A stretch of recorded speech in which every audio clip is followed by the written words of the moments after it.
Lucu ya, mereka bahkan nggak tahu ada kita, tapi kita hafal cara mereka tertawa.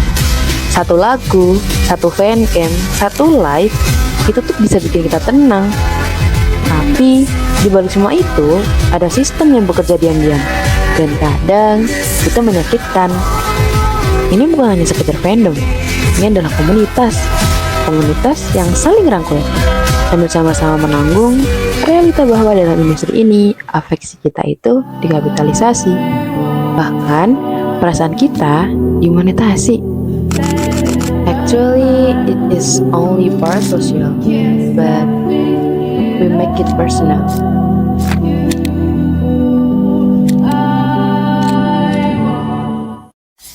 Asli, lucu deh kalau dibayangin.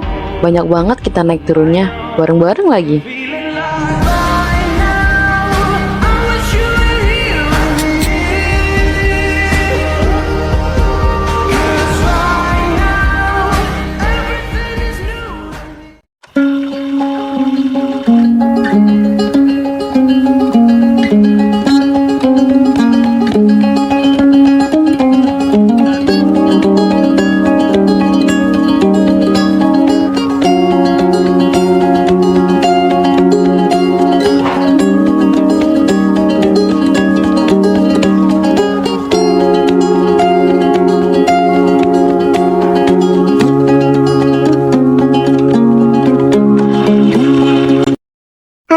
Nama aku Kila dan sekarang umur aku 25 tahun dan aku adalah seorang K-popers, yaitu fans dari K-pop. Nama aku Kalula Rosali Zulfat, biasanya dipanggil Lula. Aku dari program studi ilmu komunikasi.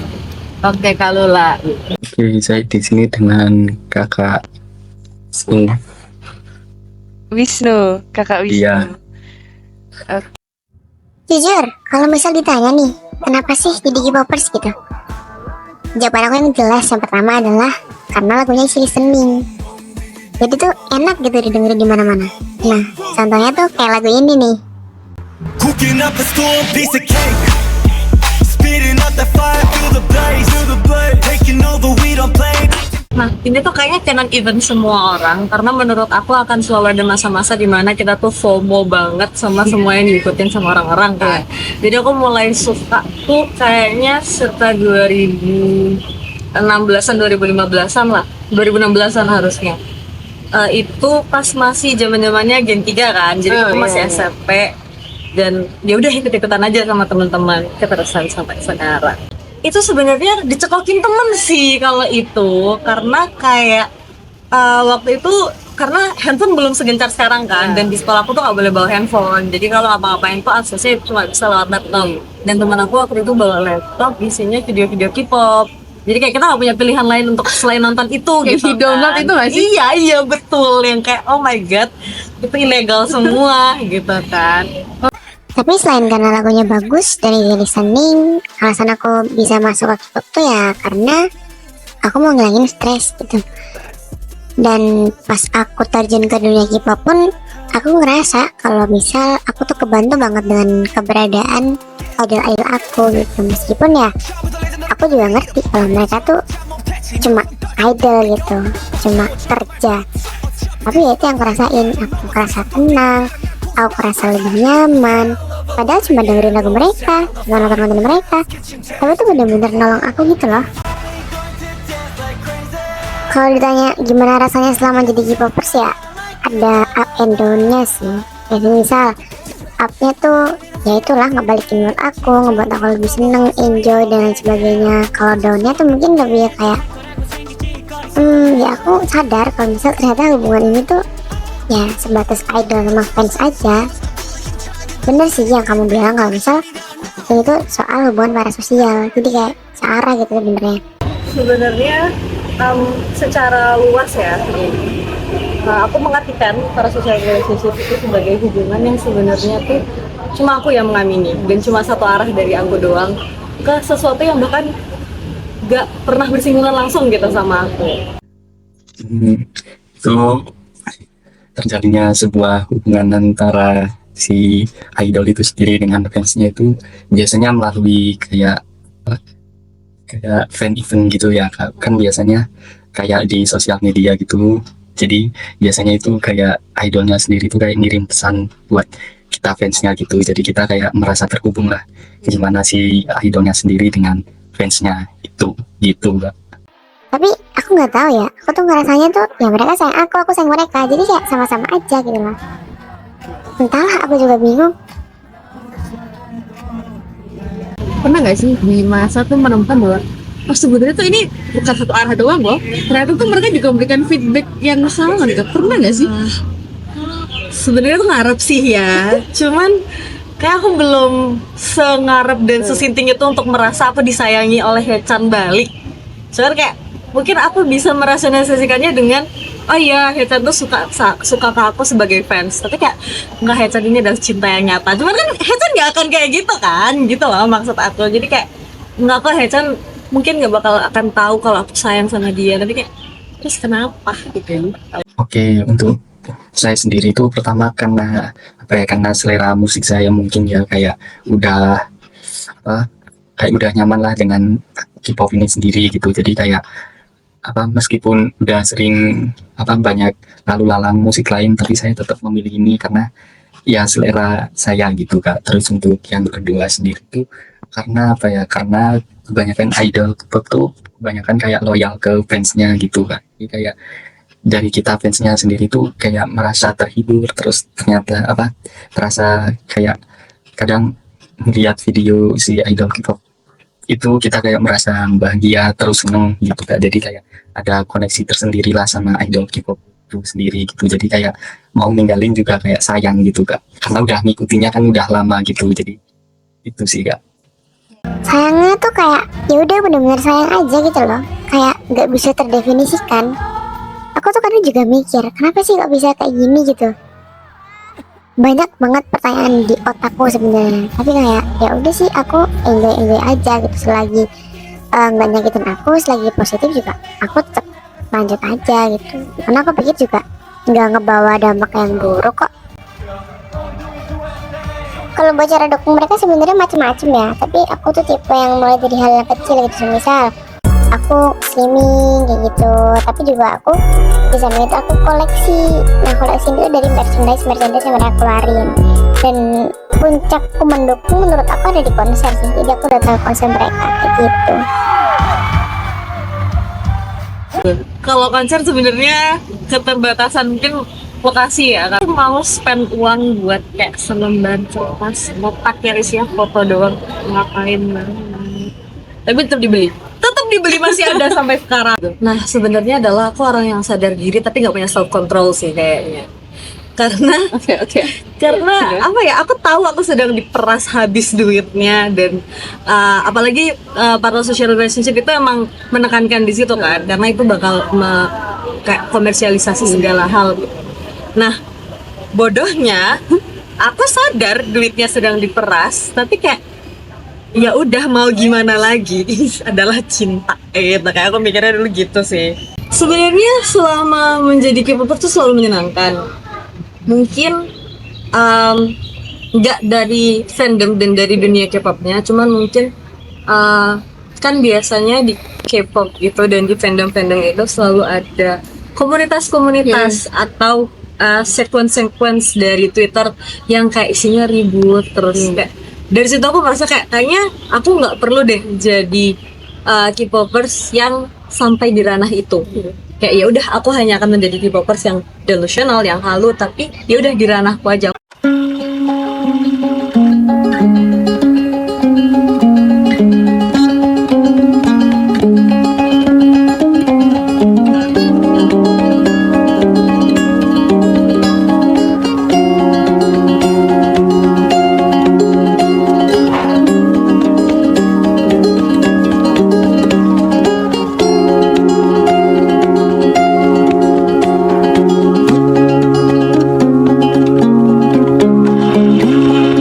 Berdasarkan riset dan pengamatan dan pengalaman sejauh ini, basis K-pop fans di Indonesia sangat besar dan fansnya banyak sekali gitu kan. Dan mereka ini nggak cuma suka sama musiknya, tapi mereka juga suka sama merchandise-nya gitu kan, dari artis-artis itu sendiri. Sebenarnya aku tadinya tuh nggak sepeduli itu. Cuma koleksi aku tuh bermula dari album. Album tuh karena memang secara visual dia menarik dan aku suka aja lihat. Maksudnya kayak terlepas dari itu idol dan bukan, itu memang secara konsep itu menarik banget buat aku, makanya aku beli. Si PC-PC inilah yang merusak segalanya. Tadi aku nggak pengen koleksi karena apaan sih buang-buang duit buat foto selembar doang yang bisa ditaruh case gitu doang kan, kayak ya udah digantung dibawa kemana-mana gitu. Tadinya aku nggak berpikiran untuk koleksi sampai akhirnya teman aku nawarin, ini ada nih murah, mau nggak? Boleh deh. Jadi kayak dari situ, dari satu PC itu doang, terus kayak lama-lama, tapi ini ada bagus nih, ini ada barangnya ya canggih, kayak boleh deh, ini ada mau nggak, boleh deh. Jadi kayak itu jadi circle yang nggak sehat gitu loh, karena kayak nggak apa-apa lah sekali doang, nggak apa-apa lah sekali doang. Beberapa merchandise itu dijual dengan harga yang mahal banget lah gitu. Tapi kan biasanya kan ada orang yang kalau udah ngefans tuh bakalan apa aja dibeli gitu kan. Nah, kayaknya dari si agensi itu sendiri tuh kayak ngambil untung dari loyalitas si fans sendiri itu. Jadi kalau apa dia ngeluarin merchandise tuh pasti bakalan harganya di mahal-mahalin gitu. Solidaritas fans K-pop ternyata tidak melulu terjadi saat menonton konser loh. Tak jarang mereka melakukan kumpul bersama dan melakukan fan project. Kalian pernah gak sih ikutan kayak fan project kayak gitu? Pernah dong sih kita. Fan project apa aja? Kalau biasanya sih kayak birthday party gitu ya. Lebih seringnya birthday party sih. Ngapain aja sih biasanya birthday party tuh? Birthday party tuh biasanya kita ngerayain ulang tahun pada saat si idolnya ultah. Terus kayak kita tiup lilin gitu kan. Terus bagi-bagi freebies. Terus makan-makan. Ngobrol gitu. Kebersamaan fandom ini ternyata juga menggerakkan mereka untuk melakukan aksi sosial yang mengatasnamakan fandom. Mereka bahkan mampu mengumpulkan donasi ratusan juta rupiah dalam waktu singkat. Iya, jadi kadang kalau di fanbase yang skalanya nasional gitu ya, kayak EXO-L Indonesia itu suka nge-share donasi-donasi gitu kalau ada musibah, terus kayak bencana kemarin Cianjur, terus kayak tragedi Kanjuruhan. Karena kita ngadainnya bareng-bareng gitu, jadi kayak lebih tertarik kan kalau misalnya sendiri atau dari orang lain gitu. Ini kayak misalnya EXO-L nih ada bikin aksi donasi, kita kayak oh EXO-L nih, ayo ikutan yuk gitu. Karena ikatan tadi sih kita sesama EXO-L, ya atau sesama fans yang lain gitu kan pasti ada gitu masing-masing fansnya gitu sih. Aksi sosial ini ternyata tidak hanya dilakukan ketika ada urgensi.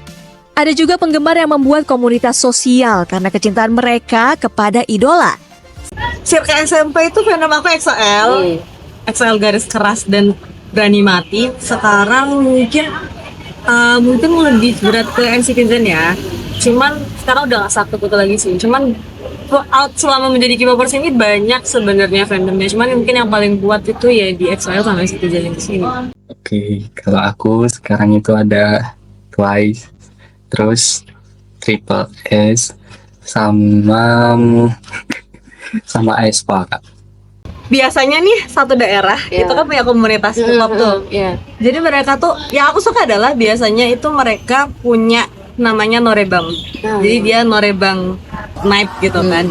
Itu seru karena kayak udah ketemu sama orang-orang yang sesama kita gitu kan. Gak akan ada yang ngejudge, gak akan ada yang apa sih K-popers plastik. Kayak nggak ada, itu kayak seru aja ketemu sama our own people gitu. Serunya adalah panitia-panitianya atau event organizernya itu teman-teman kita sendiri. Jadi kayak bener-bener deket banget. Sebenarnya fandom nggak tahu ya, kayak fandomnya luas banget dan aku nggak bisa mengkategorikan orang-orang yang masuk fandom itu gimana. Cuman pada akhirnya definisi utamanya adalah orang-orang yang ngefans sama satu itu perkumpulan orang-orang yang suka sama satu idol itu. Penting kalau untuk K-popnya sendiri sih menurut saya itu penting ya, karena untuk komunitas kita sendiri itu biasanya untuk biar idolnya bisa kayak menang award atau terus kayak menang musik show itu biasanya tergantung juga dari kayak solidnya komunitas fans itu sendiri. Menurut aku ya, kalau menurut aku fandom tuh kayak apa ya? Kayak pelukan gitu. Jadi kayak nggak selalu kelihatan, tapi tuh kerasa gitu loh. Dan bukan cuma sekedar idol kita yang kita dukung, tapi tuh kayak soal perasaan. Pas kita tuh ketemu orang lain gitu loh, gak apa-apa, aku tuh juga suka loh sama mereka. Jadi ada rasa yang sama gitu. Terus juga bisa tuh dimulai dari like Twitter, terus nge-replay, terus lama-lama bikin grup, terus akhirnya jadi tempat cerita kan, jadi tempat sharing, kayak gitu. Terus bahkan kayak ada di titik fandom tuh bisa jadi tempat pulang kayak gitu, dan obrolannya pun juga random, gak cuma tentang idol kita aja, bahkan tuh sampai ngebantuin fans lain gitu loh. Jadi nggak cuma dari internal kita aja, entah bikin project sama kayak yang kamu liatin tadi kan di video, terus jual merch dan lain sebagainya. Nah itu tuh fandom. Terus juga apa sih tadi yang kamu sebut, solidaritas ya? Nah kita ngerasa kalau misal apa yang kita lakukan itu tuh juga bagian dari solidaritas gitu loh. Jadi kayak solidaritas sosial kita tuh mulai hidup lah, bisa dikatakan kayak gitu. Kita tuh belajar percaya, dan kita tuh mulai ngerti lah rasanya dijagain dan ngejagain balik, kayak tanpa sadar gitu. Kita tuh membangun sebuah sistem dukungan lah istilahnya ya, kayak menciptakan ruang aman buat kita semua. Dan kadang tuh justru mungkin ya buat beberapa orang tuh bakalan lebih kerasa kayak rumah daripada tempat yang emang katanya rumah, cila gitu. Dan apa ya, bukan sekedar komunitas lah, sama yang kamu jelasin tadi, bukan cuma sekumpulan orang yang suka K-pop, tapi tuh apa sih tadi istilah yang kamu sebut, ada sosialnya gitu loh. Iya, modal sosial, bener. Dan tanpa sadar kan kita ngebentuk jaringan ya, dan jaringan itu tuh yang menguatkan, dan koneksi kita tuh juga bikin kita bertahan gitu, dan akhirnya kita punya suara dan gerakan yang sama kayak gitu. Dan koneksi ini tuh nggak bakal terputus gitu loh, karena bener-bener sebuah kekuatan yang emang murni datang dari perseorangan, akhirnya jadi bareng gitu. Gitu sih kalau dari aku ya soal fandom tuh.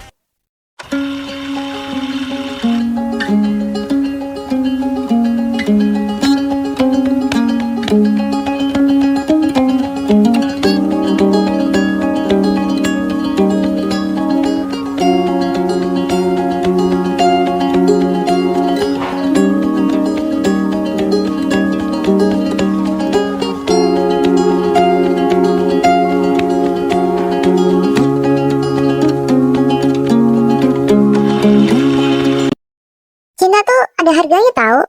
Kadang tuh kayak mahal banget. Tapi ya tetap aja kita bayar.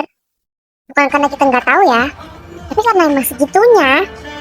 Dan kataku sih industri K-pop tuh bener-bener jago banget ngejual rasa. Kayak aku nggak ngerti ya, mereka tuh bisa banget ngerti gimana biar kita tuh ngerasa deket gitu sama idolnya. Terus kayak contoh nih, photocard, like stick, konser, bahkan video call yang cuma 30 detik tuh bikin kita senyum tau. Senyum sendiri, gila gak tuh? Terus belum lagi ada merch yang eksklusif gitu, yang cuma bisa dapet kalau ngebeli atau ngecek out banyak atau pas di waktu-waktu tertentu. Itu tuh bener-bener laku dan ya kita beli. Gak tahu deh kenapa. Terus sesimpel nih, kamu tahu bubble chat gak sih? Ya kayak misal kecil-kecilan biasa gitu lah. Tapi tuh adalah aplikasi namanya Bubble. Nah dia tuh berbayar, jadi kita tuh mau hubungin idol tuh bayar. Dan kadang tuh sih cuma kayak hai, pagi atau apalah. Tapi tuh kayak nggak tahu ya, rasanya tuh kayak dapet aja cinta dari mereka gitu. Dan aku sempat ngebaca sih, ini tuh disebutnya apa ya? Aku lupa. Ini kamu tadi sempat nyebut deh, pokoknya ekonomi apa gitu. Nah itu ekonomi afeksi. Perasaan kita tuh dijadiin sesuatu gitu, jadiin barang gitu. Terus emosi kita tuh kayak pokoknya dicampur-campurin lah. Jadi itu ya kita beli. Ya karena kita tuh ngerasa dapat sesuatu yang kita cari gitu dari situ. Dan itu tuh apa ya, mempengaruhi emosional kita, mempengaruhi perasaan kita, personalnya kita, kayak gitu.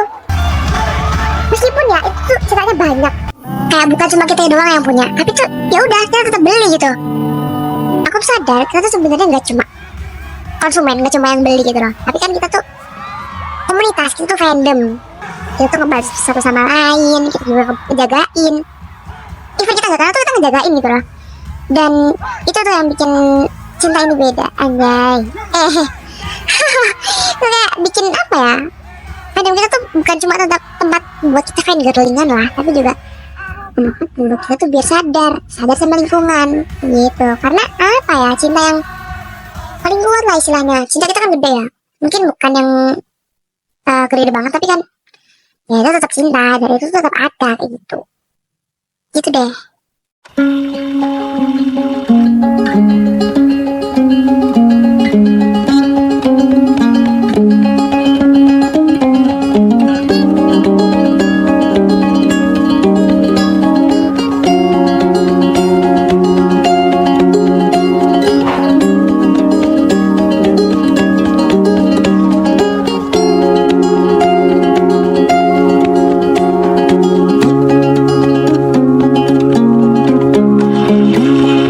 Menurut aku sendiri ya, makin lama ngikutin tuh bener-bener makin kerasa. Ini agak sedih sih kalau dipikir. Sistem yang ada di dunia K-pop itu tuh nggak akan selalu berpihak kepada kita gitu loh. Meskipun kita fans yang loyal gitu ya, tapi itu nggak akan berpihak kepada kita kayak gitu. Atau sesimpel deh, harga merchnya tuh makin naik lah, shippingnya makin mahal atau apalah kayak gitu. Terus sesimpel info yang diberikan kita tuh telat-telat kayak gitu. Jadi kan itu nggak ada apa-apanya gitu loh, karena ya sistemnya tuh utama di mereka. Aturan kadang berubah tiba-tiba, pokoknya apapun dia suka sama mereka. Kadang nih, semisal kita udah ngebayar uang mahal gitu ya buat nonton konser, tapi tuh kayak tetap aja kita tuh ada aja kesulitan di alam itu. Dan siapa yang untung? Ya mereka. Kalian tuh, kamu pernah dengar ini gak sih istilah bisnis stop lah bisnis? Ya itulah yang mereka pakai. Agensi lah, promotor, dan pokoknya pihak yang diuntungkan lah. Nah kita nggak rugi sih sebenarnya, tapi ya tetap aja sih sedih kalau diingat. Ya tapi kita tetap sayang lah sama mereka, dan kita juga itu dateng gitu. Tapi ya kita mulai mikir kayak kita tuh udah keluar duit banyak, kita udah menyisikan waktu kita, bahkan apalagi orang-orang yang kerja bela-belain cuti, terus ngeluarin tenaga kita buat jauh-jauh datang ke sana buat sesuatu yang kita anggap tuh bakalan berbalik ke kita gitu loh. Tapi ya gitulah, rumit kalau dijelasin tuh, kadang tuh udah bisa diekspresikan gitu. Nah, kebetulan ada nih case baru-baru ini banget, yaitu di tahun 2024. Fans Stray Kids atau bisa disebut dengan Stay itu merasa kecewa berat dengan promotor yang menaungi Stray Kids waktu konser di Indonesia, Dominate in Jakarta kemarin. Case pertama adalah venue konser yang tiba-tiba ganti tanpa adanya keterangan yang jelas dan tanpa ada komunikasi yang baik antara pihak promotor dan fans. Bahkan sudah ada yang banyak booking penginapan dan transportasi di sekitar venue yang awal, yaitu GBK Madya. Tetapi tiba-tiba promotor itu announcement kalau misal mereka itu memindahkan venue ke Indonesia Arena. Otomatis kan fans merasa kecewa dong karena adanya perbedaan venue tersebut. Lalu bukan hanya soal venue teman-teman, ternyata seat plan itu juga berubah, dan berubahnya tuh nggak cuma sekali, ada sampai 2 atau 3 kali gitu. Dan dari situlah muncullah kekecewaan lah dari fans Stray Kids ini. Akhirnya mereka itu menaikkan tagar untuk ditujukan kepada promotor agar memperjelas lah informasi-informasi yang diberikan ini dan tidak berlaku seenaknya kayak gitu. Ini kasus pertama ya yang berkaitan dengan asimetri relasi, dan itu benar-benar nyata dan benar-benar ada gitu. Meskipun fans kita tuh udah loyal, tapi itu bisa dikatakan bahwa semua keputusan itu akan kembali ke pusat lah, utamanya kayak gitu. Jadi tuh fans kadang nggak ada apa-apanya. Dominate in Jakarta udah kelar, ada lagi kasus baru dengan promotor yang berbeda dan boy group yang berbeda. Kebetulan untuk yang sekarang ini ada konser Day6, beda dengan yang sebelumnya itu Stray Kids, nah itu Day6. Usaha Indonesia masih menjadi pasar empuk bagi industri berbagai sektor termasuk hiburan. Artis-artis luar negeri pun antri menggelar konser di Jakarta. Termasuk besok pada Sabtu 3 Mei 2025 di mana band asal Korea Selatan Day6 dijadwalkan melangsungkan manggung. Namun 2 hari jelang konser yang dibawa promotor Mechima Pro ini, tiket.com memutuskan melakukan refund kepada seluruh fans Day6 yang membeli tiket melalui platformnya. 사운드 체크.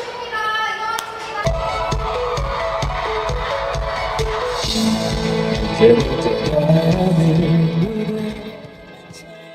ribuan orang My Day, sebutan bagi fans atau penggemar grup band Day6. Ketar-ketir. Pasalnya, 2 hari jelang konser yang dijadwalkan digelar pada Sabtu 3 Mei 2025. Platform layanan jasa tiketing yaitu tiket.com pada Kamis 1 Mei sore mengirimkan email yang memberitahukan bahwa seluruh pembeli tiket wajib melakukan refund. Menurut tiket.com, keputusan ini diambil setelah hingga H-2 konser, pihak promotor yaitu Meichima Pro tidak kunjung mengirimkan daftar nomor tempat duduk maupun nomor antrian masuk. Tiket.com menyatakan keputusan ini terpaksa diambil untuk mencegah kerugian yang lebih besar bagi para konsumen. Total refund yang dilakukan Tiket.com ini menjadi puncak dari serangkaian kasus yang dialami penggemar Day6. Sebelumnya, pada Maret 2025, pihak promotor secara sepihak memindahkan lokasi konser dari Jakarta International Stadium ke Stadion Madia GBK dengan alasan JIS digunakan untuk gelaran pertandingan sepak bola. Opsi refund akhirnya dibuka setelah Badan Perlindungan Konsumen turun tangan. Namun hingga 2 pekan lewat deadline pengembalian uang, refund tidak kunjung cair dibayarkan kembali kepada konsumen. Melalui akun media sosialnya, Meichima Pro meminta penggemar Day6 untuk mengisi formulir pembatalan refund oleh tiket.com dan menjanjikan tiketnya masih valid untuk digunakan masuk dan nonton konser pada Sabtu malam besok. Sebelumnya, Oktober tahun lalu, Day6 telah datang dan menggelar 4 konser di 3 kota, yaitu Jakarta, Surabaya, dan Denpasar, Bali. Antusias penggemar yang luar biasa membuat Sungjin, Young K, Wonpil, dan Doeun memutuskan menggelar konser tambahan di awal Mei ini. Di sini itu case-nya sama, pemindahan venue yang awalnya ada di JIS, kemudian dipindah ke GBK Madia. Tiba-tiba juga tuh sama kayak sebelumnya. Kayak polanya sama dan bisa disimpulkan bahwa promotor Indonesia ini tidak bisa bebenah, dalam artian tidak bisa memperbaiki dan mencoba untuk merefleksikan apa yang sudah kejadian sebelumnya. Bahkan di case Day6 dengan promotor itu lebih parah lagi teman-teman. Jadinya nggak cuma gara-gara pemindahan venue aja, tapi My Day atau fans Day6 ini meminta atau menuntut pertanggungjawaban berupa refund. Karena apa? Jelas seat plan-nya atau seat map-nya itu beda. Makanya mereka menuntut untuk refund sesuai dengan apa yang mereka bayarkan. Tetapi ternyata dari pihak promotor itu sedikit tidak kooperatif dalam berdiskusi alias blunder. Sering banget tuh dibawa kemana-mana. Kita ngebahas apa, dijawabnya apa. Itu masih mending dibalas. Ada mention-mention dari My Day itu tidak terjawab. Kayak gitu. Akhirnya dari kasus ini terbentuklah sebuah bisa dikatakan perserikatan lah antar fans. Nah kebetulan namanya sendiri itu My Day Berserikat. Jadi My Day Berserikat ini berisi kumpulan dari My Day atau fans Day6 untuk menuntut keadilan atas konser yang akan dilaksanakan Mei nanti. Jadi mereka itu berkumpul dan membentuk sebuah asosiasi untuk menyuarakan keresahan-keresahan mereka atas promotor. Dan ini merupakan salah satu bentuk aksi, bentuk nyata dari asimetri relasi. Artinya ada perbedaan lah antara kuasa dari fans maupun kuasa dari agensi, promotor, dan lain sebagainya. Agensi dan promotor itu memegang seluruh kontrol yang ada. Mereka yang mengatur waktu, tempat, sistem, dan lain sebagainya. Sedangkan fans kita itu hanya menunggu info dan yang kadang tidak akurat dan justru malah tidak memberikan solusi terbaik seperti itu. Padahal bisa dikatakan bahwa fans itu membeli tiket untuk menonton idolnya dan fans sendiri yang buat konser itu hidup. Tapi faktanya seringkali fans itu diberlakukan seperti tidak manusiawi lah istilahnya. Hanya berdasarkan bisnis, tapi tidak dianggap sebagai fans dan layaknya manusia. Dan pertimbangan itu benar-benar nyata. Ada salah satu fans yang mengatakan ini tuh nyakitin tahu menurut kita, kayak gitu. Dari si fans yang benar-benar merasakan bahwa effortnya untuk datang ke konser itu sangat berat seperti itu. Tapi dari sini kita bisa membuka mata lah istilahnya bahwa relasi ini itu tidak seimbang dan sistem ini tuh perlu dipertanyakan seperti itu. Dan mungkin inilah saatnya fans untuk bertindak seperti yang ditunjukkan My Day berserikat. Apabila mereka memiliki satu tujuan yang sama, memiliki suara yang sama, dan mereka bisa berserikat, maka hasilnya akan baik. Contohnya, selain My Day berserikat itu, kemarin ada Stay in a Union, yang akhirnya aduan mereka itu bisa tembus ke YLKI, yayasan yang menaungi tentang konsumen seperti itu. Jadi kita ini konsumen memiliki hak-hak yang harus dilindungi dan semua itu terdapat di undang-undang dan kita berhak bersuara untuk memperjuangkan hak-hak kita seperti itu. Kita punya suara, kita punya sikap dan kita punya kuasa juga apabila kita bersatu. Seperti itu. Di Jakarta yang bertajuk Third World Tour Forever Young yang diselenggarakan pada Sabtu 3 Mei 2025 di Stadion Madia GBK berubah menjadi kacau balau. Selain hujan deras yang mengguyur area konser, acara musik yang diselenggarakan ini juga menuai sorotan akibat penanganan yang buruk. Nah, mulai dari penundaan masuk hingga masalah teknis lainnya.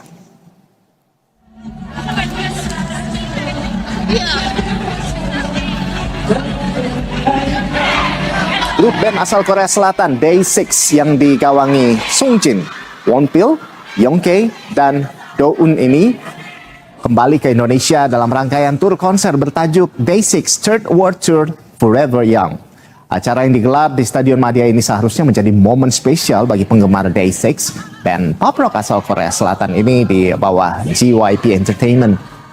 Namun, berbagai kendala teknis seperti yang dibagikan warganet di X menjadi sorotan utama, yaitu listrik yang terancam korslet akibat hujan, hingga momen tenda jebol akibat tidak kuat menahan air hujan. Selain itu, penonton yang sudah antre sejak lama juga harus menghadapi penundaan masuk ke area konser hingga 1,5 jam lamanya. Selain cuaca buruk, konser Day6 juga diwarnai aksi protes ribuan penggemar di Senayan pada Sabtu malam. Para penggemar melakukan protes dengan tidak memasuki arena konser. Mereka memutuskan mengikuti konser dari luar arena. Hal ini terjadi karena ada dana refund pengembalian tiket lebih dari 3 miliar yang belum dibayarkan promotor. Adapun pengembalian dana refund dilakukan karena terjadi perpindahan lokasi konser yang sebelumnya di Stadion JIS menjadi di kawasan Senayan, Jakarta Pusat. Meskipun banyak kendala yang harus dihadapi, band pop rock asal Korea Selatan ini tetap melangsungkan konser untuk menghibur penggemarnya.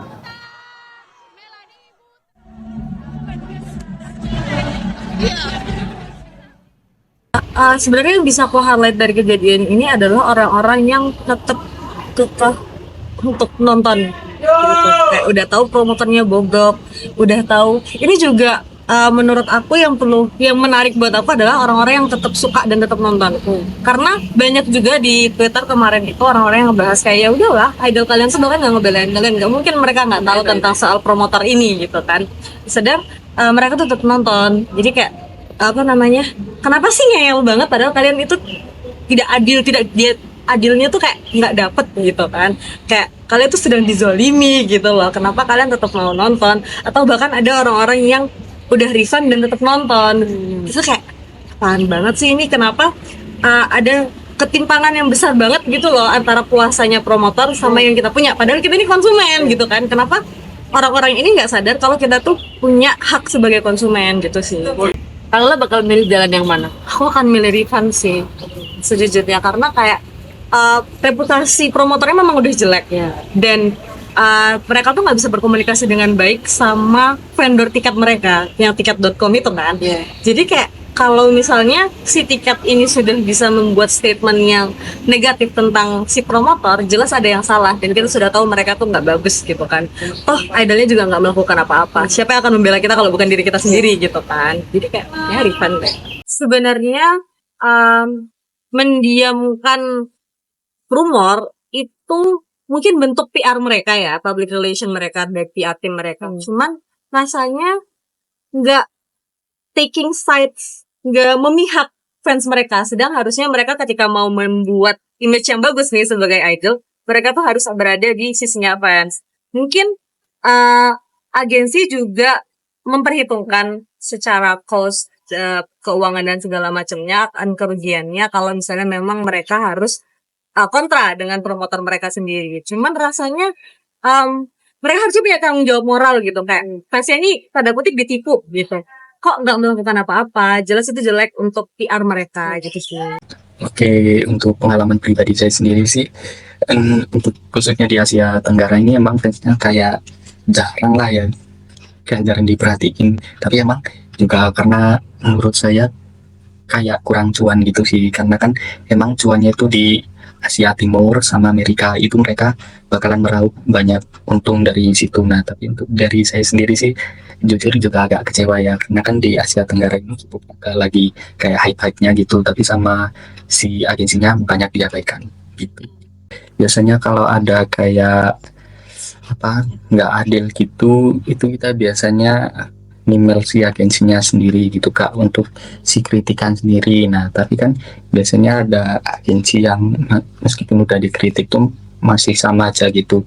Nah kalau masih sama aja itu biasanya dari fans kita sendiri itu kayak bikin petisi gitu, sama bikin kayak hashtag di Twitter biar si fansnya itu juga dapat keadilan gitu Mbak.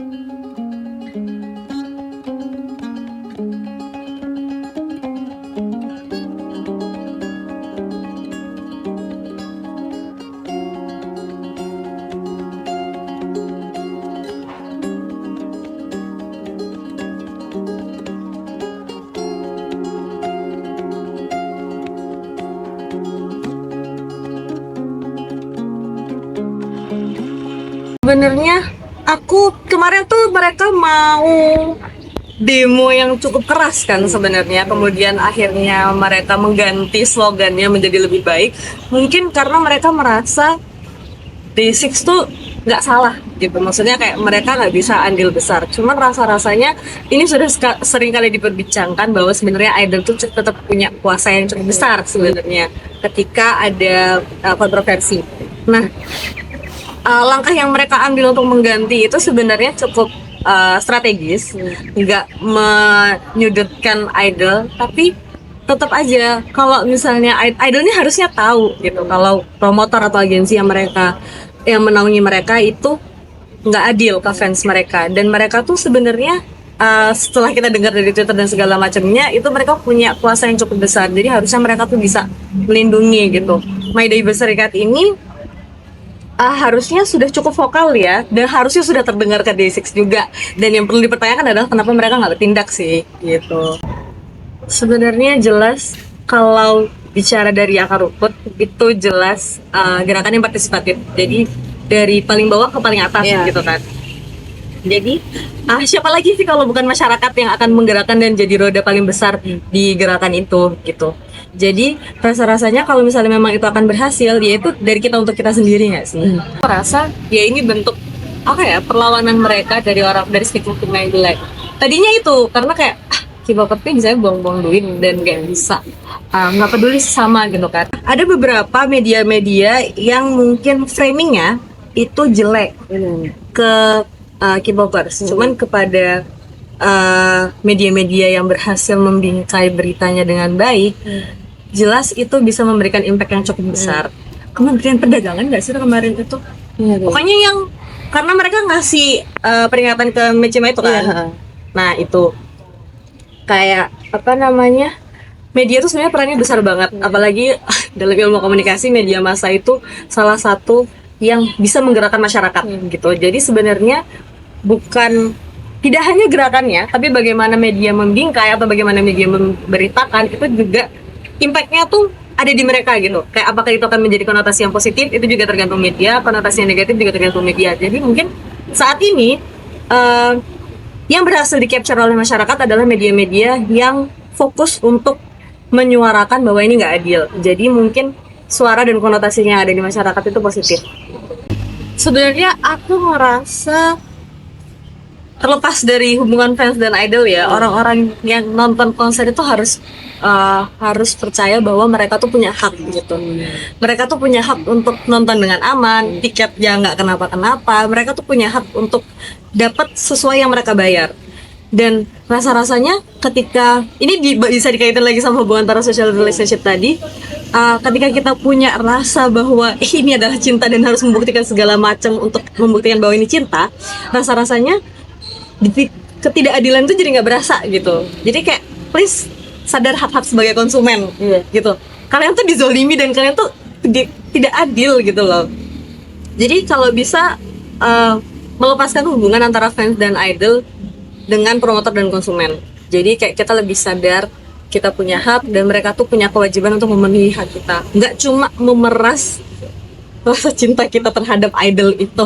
Gitu. Jadi si agensi dan promotor itu juga harus merasakan apa yang fans rasakan gitu, nggak harus meraup keuntungannya sendiri. Soalnya kan kita fans, promotor, agensi dan idolnya sendiri kan berkaitan gitu ya Kak. Jadi kalau ada yang satu berketimpangan gitu kan bakalan juga berpengaruh ke idolnya sendiri. Kalau dari si promotornya atau agensi ini kurang becus, dari si idolnya sendiri kan juga bakalan kehilangan beberapa fans gitu ya Kak. Jadi menurut saya dari agensi dan promotor harus kayak saling berhubungan lah gitu, gimana biar si idol dan si fansnya bisa nyaman gitu untuk kedepannya, gimana biar nggak kehilangan fans lah gitu.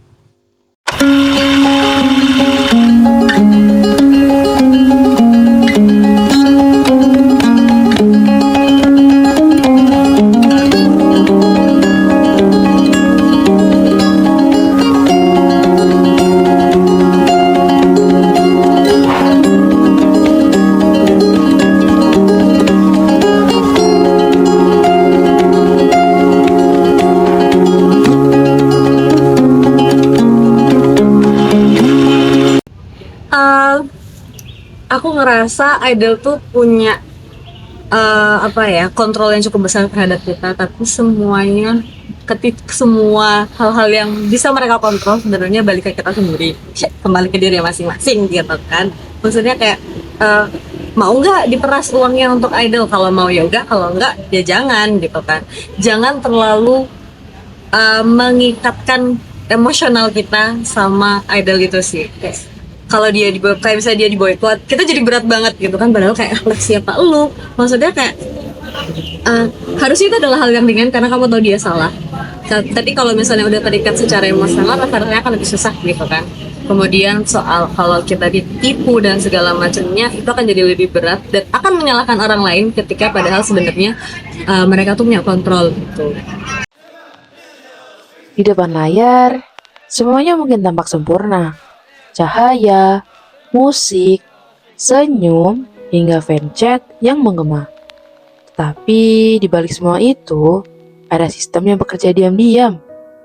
Hubungan yang terasa dekat, itu sebenarnya jauh. Cinta yang kerasa hangat, itu sebenarnya berjarak tahu. Dan inilah cinta yang disebut tak saling kenal, atau parasosial. Kita mungkin merasa terhubung, namun nyatanya mereka bahkan tak tahu nama kita.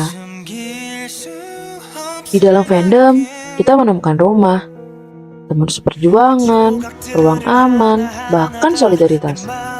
Tapi di dalam sana juga tumbuh sebuah ekspektasi yang mengakar ke tekanan dan kadang akhirnya menjadi luka.